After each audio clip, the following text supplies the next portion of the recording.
Hi, I'm Nicole Roberts-Jones, and welcome to The Fierce Files.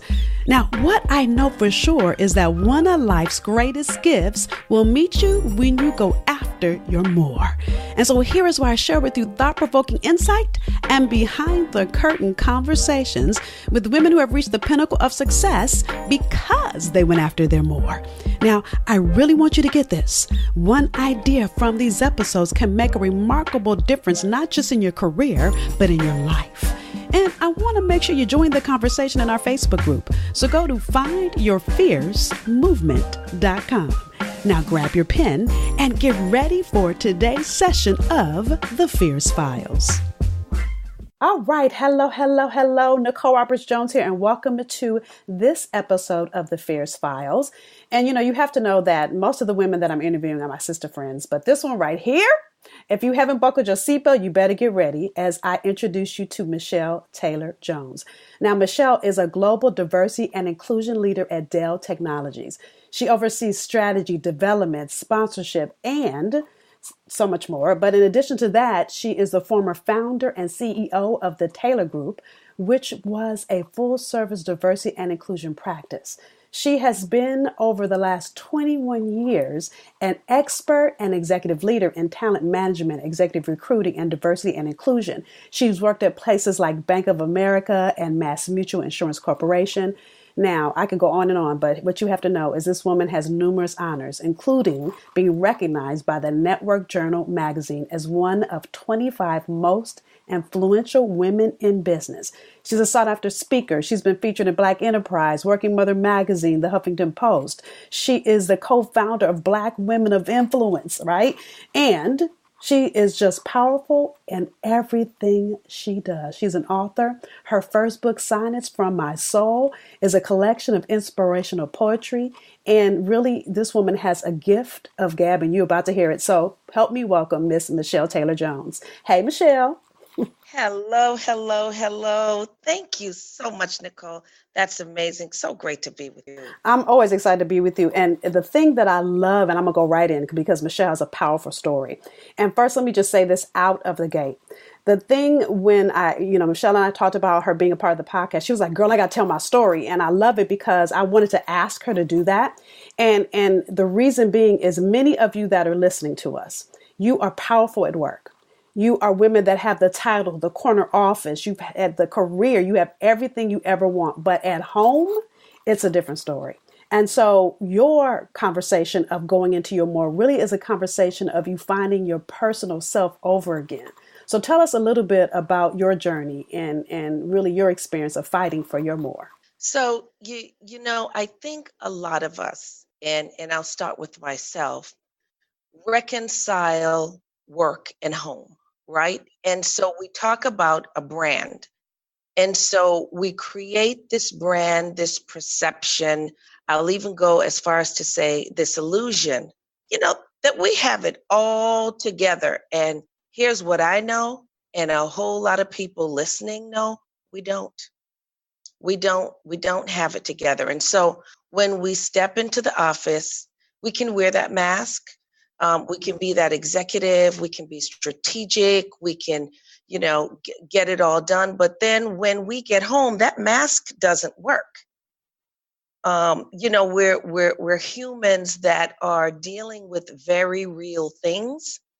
And I think as women and particularly Black women, because I'll speak personally, we have trouble asking for help, or even sharing our story with others. And I think to our deficit, not being able to be just transparent and sharing your story. And in doing that, I found that so many women said, girl, I am dealing with the same thing. And so for me, it has just been a journey around being strong enough to stand in my personal story, but also reaching my arm back and snatching some of my sisters to say, you're not alone. Right. That's what's important. Right. Yeah. So tell us about now, and I love that you said that, because you can be powerful at work and you can still be going through, you can be in brilliance at work and be in breakdown at home. So Yes, tell us yes. about that moment when you had that epiphany moment that you were in a place that you just had to get out of. So it was a period in my life that I will call my pivotal journey. And up until that moment, I wasn't really able to say this, but I can say it now. It's my testimony. And it was a period in my life where I had a new job. I had just moved to a new state. I had one daughter in college. I had one son entering high school. My mom's dementia really started to escalate. And I was at a period in my life where I decided a separation in my marriage was what I needed to do. Now, when I step back and I have a conversation with myself, it goes like this: Really, you decided to do that in the midst of all of this? You couldn't wait? And the answer is there is no perfect time for growth. But not only that, Michelle, was like in that moment, and dare I say this, I didn't even ask you permission. You were saving yourself in that moment. Yes, yes, yes, yes. And so I tell was. tell the ladies that are listening, if you don't mind, I want you to get personal because somebody needs your story today. To tell them what was happening in your marriage. We're going to stop here and take a quick commercial break, and we'll be back for more. Hey there, women of power, of purpose, of passion, women of intention. Yes, you are already successful, but there's a rumble in your belly, like a secret yearning for something beyond what you already do at work, beyond your corner office, your expense account, or your six-figure salary. And if you say yes, then let me tell you that rumble is there because there's more for you to do. And what if that more allowed you to wake up every single day full of immense joy, doing work you love, working with people you love, and creating the impact you were born to make in this world? Oh, and get paid for it. Yes, it's possible. And that's why I'm inviting you to join me for my free online training called Do Work I Love. That's right, there's no more important career path than to figure out how to align your purpose with your paycheck. So go to doworkilove.com and register to join me. See, I can't wait to share with you the strategy, the insight, the tools you need to take that rumble outside of your belly and make it real in your life. That's why I'm excited about what I'm going to teach you during doworkilove.com so that you can get your brilliance, your purpose, your fears out in this world. If that's you and you're ready, I'll see you at doworkilove.com. So, I was married for 25 years. And as many women, we can fix everything. And so if I tweak this, it's going to work. If I speak softer, that might work. If I don't ask, I went through the gamut, I went down the list and nothing worked. And I got to a point where it became more than just me. It was my children. And so it was, what is my daughter seeing? And what types of relationships will she have in the future? What was my son seeing? And what type of man will he become because this was his example? And so I needed to kind of step back and just realize that not just for me, but for everyone in this house, this is the best thing for all of us to do. And so, it's difficult because when you get on the other side of that, it's a lot. Mm-hmm. And let me stop you here because, I'm a child of a domestic violent relationship. So my father was abusive to my mom, God rest his soul, but he was a great dad, horrible husband, Yeah. right? Yeah. And so, for every woman that's listening, and I think this is so important because I love that you started with saying that we wear a mask and you have everything together at work and you get home and you don't think you're going to get hit when you get home. It's like, what That's the heck? right. What's going on? Wait a minute. That's right. That's And the right. first time you think, oh, he's just having a moment. And then the second time you're still in shock and you can't believe this is the brother that you said yes to because you didn't say yes to that. That's right. That's right. And every minute so tell us, a little more about just coming to grips with the fact that this man that you married, that became, I always tell my girlfriends that end up having a divorce, the man, you realize that you had married the representative and then the real man showed up. Well, there were signs of this before marriage, but we try to rationalize it. We're both young, we're immature. Things will change as you get older. But then there becomes another set of circumstances that can set folks off. My career started to take off. His didn't as much. My income projected. There's always, and so in that moment, I believe you either grow together or you grow apart. And as you grow apart, there will be elements and episodes and things that happen that continuously remind you that this may not be the best space for you. And I fought back for a while. I said, nope, I can fix this. I can make this work. And I got to a point in my life where I was just tired. I was tired. And I really had to make a decision. And it was a decision to selfishly care about myself, which is what the world teaches you not to do. You need to care about others and sacrifice yourself. But in that moment, I had to care about me, because in caring about me, that meant I could take care of my children. And as you were just saying, that what made sense. The visual that just came in my mind as you were saying that is when we're on an airplane, that tells us to put our mask on ourselves first. Yes. But what we do as women, especially women of color, right? Yep. We will take care of everybody else. I love that you said that. And then we'll be worn out. We'll be tired. You're trying to fix your husband. You're trying to fix your marriage when he is not trying to fix anything. Yeah. Yep. And so it became a retraining of putting yourself first, not because you are selfish, but because you deserve to be first. You do. You deserve. And sitting in that space and being comfortable in knowing that it is okay that you take time for yourself. It is okay that you want to sit on the beach with the sunrise and just be still. It's okay. It's okay to take care of your mental and spiritual health, because that's what's important. Right. And so as you began to make this new choice for yourself and walking away from a marriage that just wasn't working, right?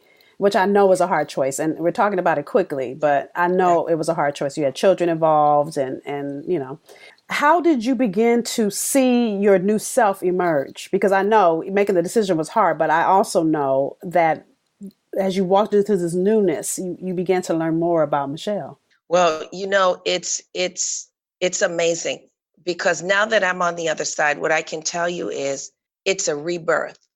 It's my chapter 2. It's my next level. And I am so excited. But what I have to share is, and so many women are in this space, which is why this is so important. I laid on my bed and looked up in the ceiling and I said to myself, what? 2 children, this big job in a new state, all these puzzle pieces that are scattered, and I have to put them back together, not for just me, but for 2 other lives that depend on me. That scared me to action. Not to death, but to action. And that is the difference. That is the tipping point for women. For women who that scares them to death, they stay paralyzed, they stay in fear, they're not trusting, they don't reach out to others. All that you need to do to get to the other side. So it scared me to action to the point where I over-indexed on succeeding. I went in. I told myself failure is absolutely, positively not an option. Mm-hmm. And I believed myself. Right. Oh, yeah. Mm-hmm. And you have to start there. And was that really your first time in believing in yourself? Oh, Absolutely. I mean, up until that point, I did not have a care in the world. I lived at home. After home, I got married. I mean, I I didn't have a testimony. I did not have a problem. I I had always lived in the same state. I mean, when I tell you everything that could have shifted in my life shifted all at once, that is exactly what has happened.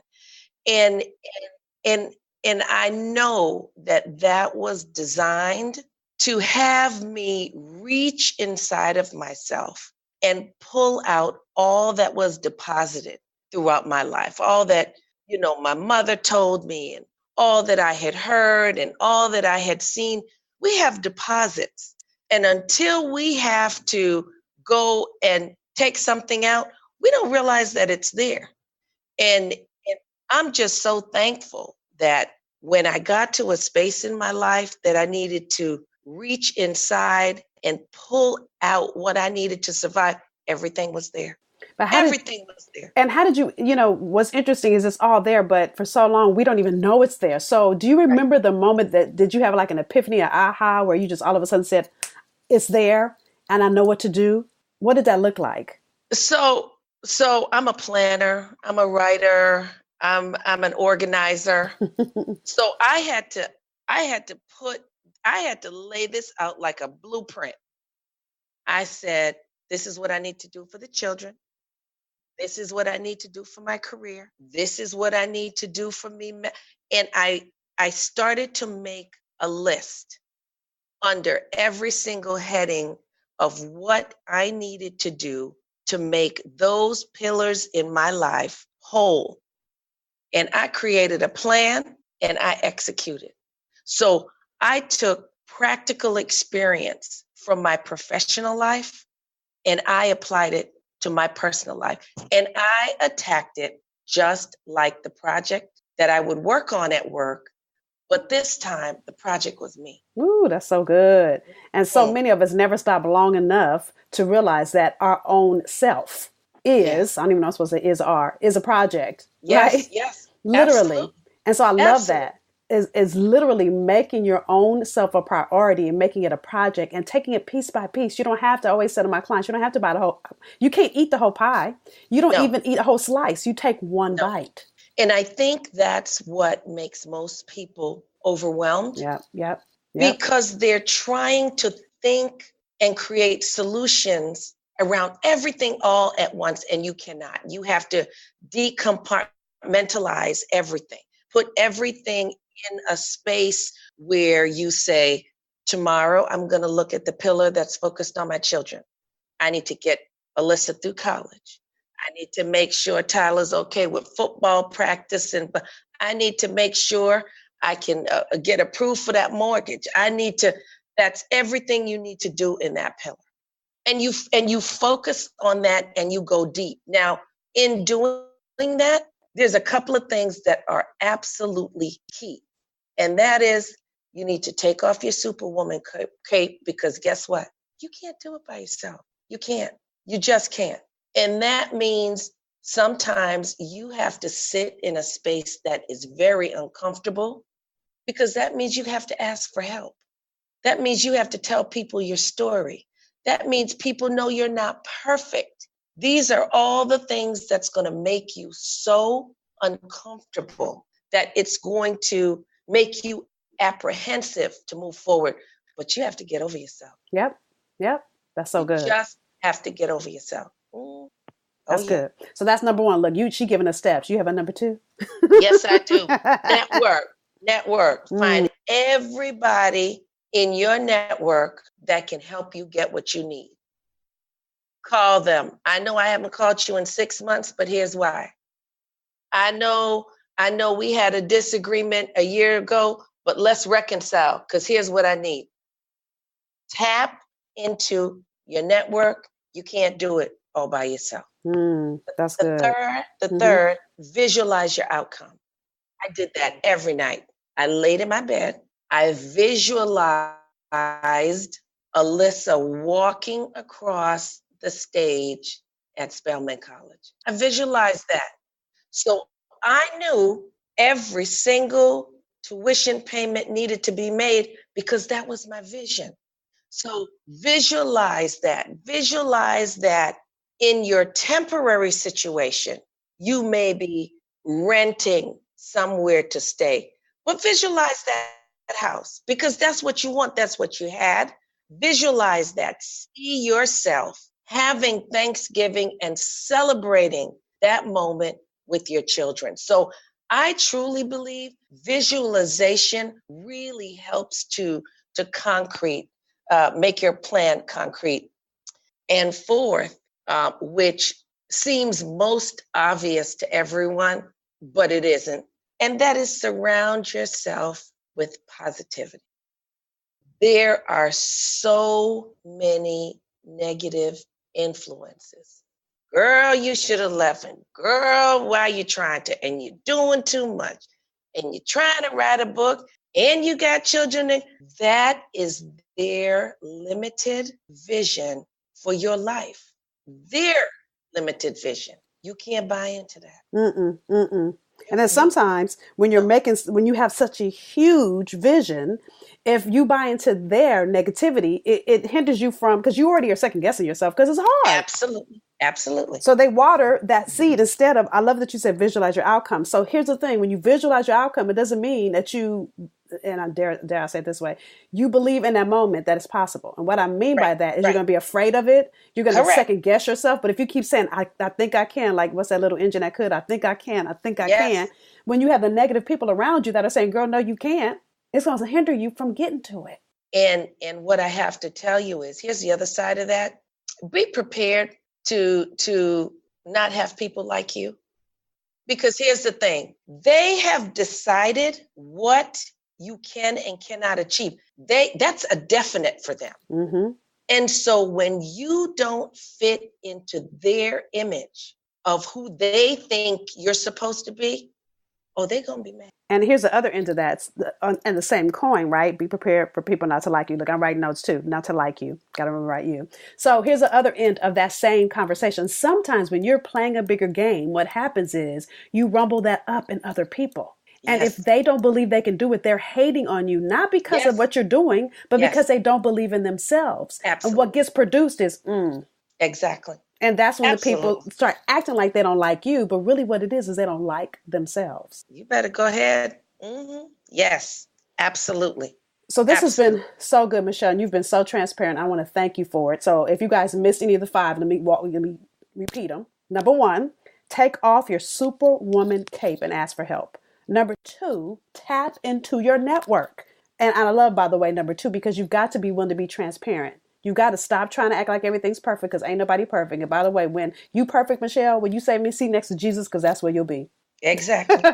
Number 3, visualize your outcome. Number 4, surround yourself with positivity. And then number 5, be prepared for people not to like you. So good. So good. Yes. Now, in closing, is there anything else you want to close out and impart to the ladies listening in? You know, I guess the last thing I would say is, it is possible. It is possible. Even though it may feel overwhelming, fearful, impossible, I am sitting in this testimony today to tell you, I know it is all possible. Yes. And what we know for sure from your story is that you deserve to be first. So thank you, Michelle, for not only choosing yourself to be first, but also being committed to your children to be first, and to every woman that's listening, that she too knows that she deserves to be first. Thank you for being here. Thank you for joining us for this episode of The Fierce Files. Now, I want you to walk away from these episodes with value, so grab your pen and answer either one or all 3 of these questions. Number 1, what was your greatest takeaway? Number 2, what would you do differently as a result of what you heard? So you may have heard something you've already heard before, or you may have learned something new. Either way, don't take the insight that was shared with you for granted. So commit to doing one thing different because of what you heard. Number 3, what was confirmation for you? What did you hear that confirmed you're on the right path? See, I want you to take a moment and celebrate you. Too often in our journey, we focus on what we're not doing and we forget to celebrate what we are doing. So what was something that showed you that you're headed in the right direction? Now, I want you to share your answers. Share your answer to either number 1, what was your greatest takeaway? Number 2, what would you do different? Or number 3, what was confirmation for you? And share it in our Facebook community. So go to findyourfiercemovement.com and use the hashtag #FierceFiles. Now, each experience we encourage, support, and celebrate as a community. It allows us to expand in possibility and wisdom, in encouragement and love. Now, we've invited you into our community to deepen our journey with being the answer someone needs and in being committed to your next level. So until the next time, be extraordinary, be unapologetic, be bodaciously you, go and be fierce.